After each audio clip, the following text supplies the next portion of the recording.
Hi, I'm Brad Coleman. I'm the campus pastor. Hi, I'm Brad Coleman. I'm the campus pastor at Christ Church Highland Park. And I'm coming to you today as a part of our series on spiritual practices. These are practices that we can engage in that actually have a transformative power, that help to transform our inner lives so that they resemble more the inner life of Jesus. And this week we're talking about worship, and in particular, corporate worship or group worship, the worship that takes place on Sunday mornings, in particular as we sing. Our whole service is worship. Every part of it is. But there's a particularly pointed and intentional worship that takes place during the singing part of our service, and that's what I want to be talking about.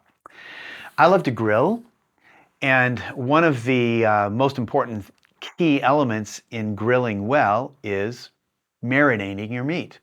It tenderizes the meat. It infuses the meat with flavor. In other words, as the meat is soaking in the marinade, it actually takes on the flavor of the marinade. This, I think, is something that happens when we worship.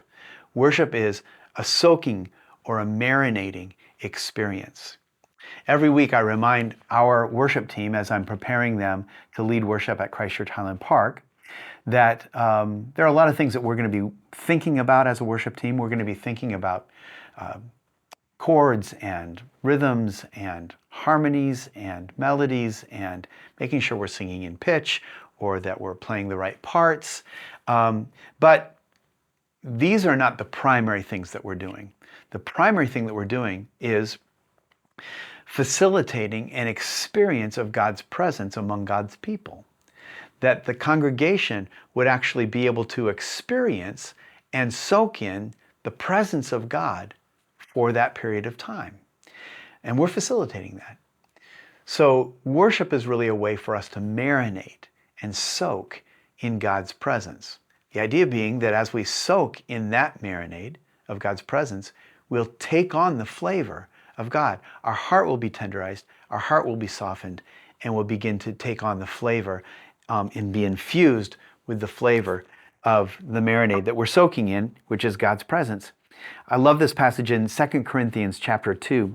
Paul says this, "But thanks be to God, who always leads us in triumphal procession in Christ, and through us spreads everywhere the fragrance of the knowledge of Him.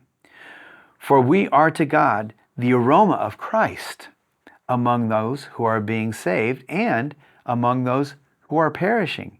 To the one, we are the smell of death. To the other, the fragrance of life." I love that passage because it speaks of the fact that we actually take on a fragrance as God's people, hopefully the fragrance of His character. Music is a unique tool in that kind of a practice, that kind of a marinating, soaking practice, because music operates a little bit differently than almost any other kind of creative expression. I'm a painter, and when you look at a painting, there's a source that you're looking at. The painting is coming from the surface of the painting, and you're engaging with that surface. With music, it's a little bit more difficult to identify where the music is coming from. Now, there may be a speaker or an instrument that the music is actually coming from, but you can close your eyes and you're actually soaking in something that's surrounding you. With sound, with music, it's a creative expression that actually surrounds the person who's receiving it, and you're immersed in that and soaking in it. So one of the ways that I like to think about worship when I'm participating in it, not as a worship leader, but as a participant, is I like to think about the fact that I'm actually being immersed in this expression, this sound that's surrounding me. It's actually completely immersing me in the beauty of that creative expression.